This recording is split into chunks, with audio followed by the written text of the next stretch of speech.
शह नशीब तशरीफ फरमा मुंबई सदर जनाब शाकिर पटनी साहब,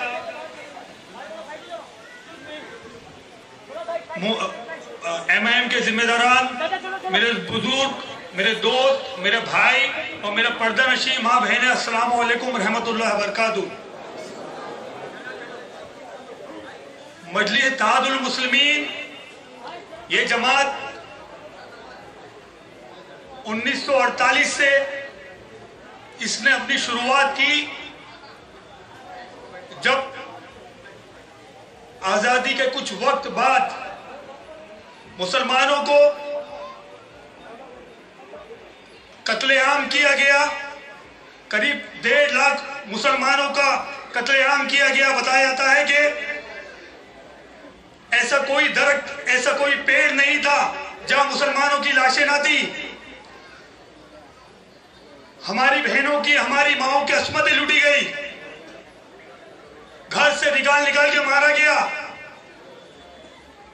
उस दौर में मुसलमान अपने आप को मुसलमान कहते घबराता था। उस वक्त अगर किसी ने हिम्मत की तो मौलाना वाहिद ओवैसी साहब, जिन्होंने पहली दफा अपनी कौम और मिल्लत के लिए आवाज उठाई,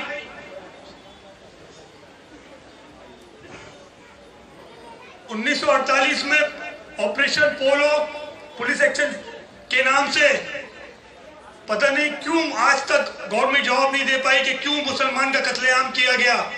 हर दरख्त, हर पेड़ पे जब मुसलमान की लाशें थी, अब यही सबक नहीं क्यों मारा जाता है, क्यों मारा गया। ये जमात की शुरुआत 1948 से जब हुई तो MIM के हमारे दोनों शेर जनाब अकबरुद्दीन ओवैसी साहब और असदुद्दीन ओवैसी साहब के दादाजान मौलाना अब्दुल वाहिद ओवैसी साहब ने जब आवाज उठाई तो उनको 11 महीनों के लिए जेलों में डाला दिया।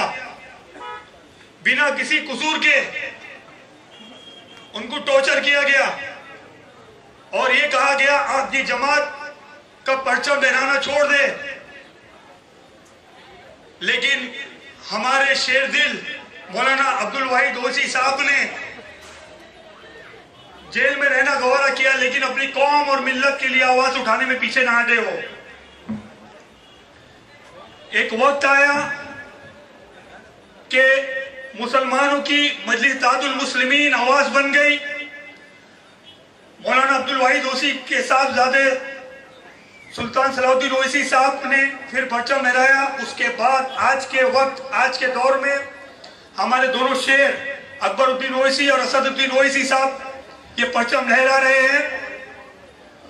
और स्टेज पे तो हर कोई बोल लेता है। अगर हमारी कौम के लिए, मुसलमानों के लिए, दलित के लिए, माइनॉरिटी के लिए अगर कोई पार्लियामेंट में और असेंबली में अगर कोई आवाज उठाता है तो वो है सिर्फ मजलिस इत्तेहादुल मुस्लिमीन और उसके दो शेर असदुद्दीन ओवैसी साहब और अकबरुद्दीन ओवैसी साहब।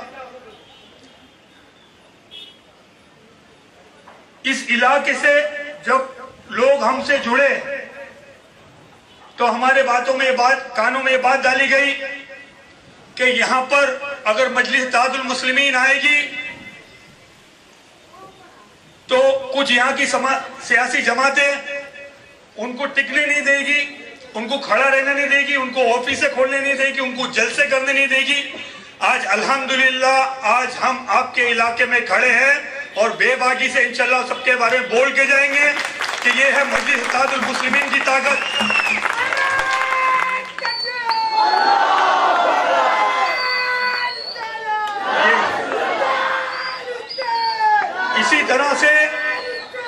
इसी तरह से जब मुंबई में मजलिस इत्तेहादुल मुस्लिमीन का हम लोगों ने परचम लहराया था, जब पहला बैनर अकबरुद्दीन ओवैसी साहब और असदुद्दीन ओवैसी साहब का हमने भिंडी बाजार में लगाने की कोशिश की तो हमें चंद पुलिस वालों ने रोका कि आप किसका बैनर लगा रहे हैं, किसकी इजाजत से लगा रहे।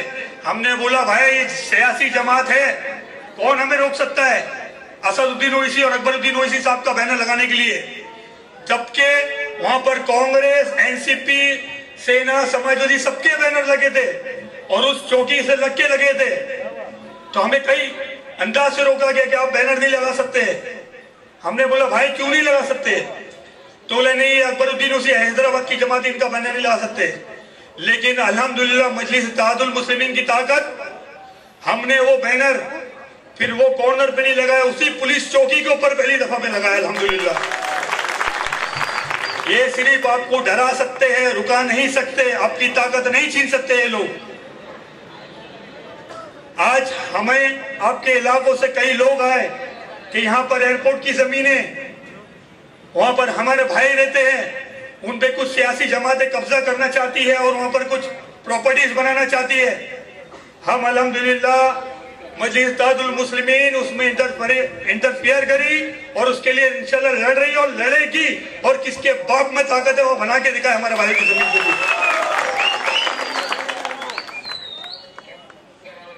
कुछ लोग इस जमात को आने से पहले खास तौर से कुछ सियासी जमातें हैं तोहमतें लगाना शुरू कर देती है, ये जमात फलानी जमात से मिलकर आई है, ये वोट तोड़ने आई है, ये इसको जिताने आई है, ये इसको हराने आई है। अल्लाह का शुक्र है हमारी जमात किसी की मोहताज नहीं, हम आपके भाई हैं और हमें आप लोगों की जरूरत है, हमें किसी सियासी ताकत की जरूरत नहीं है अल्हम्दुलिल्लाह। और हमें जो एजेंट बोलने वाले, कोई बोलता है कि बीजेपी के एजेंट वोट तोड़ना है, कोई बोलता है फलानी पार्टी के एजेंट, कोई इस पार्टी के एजेंट, ये शेरों की जमात है, किसी कुत्ते से हाथ नहीं मिलाती है अल्हम्दुलिल्लाह।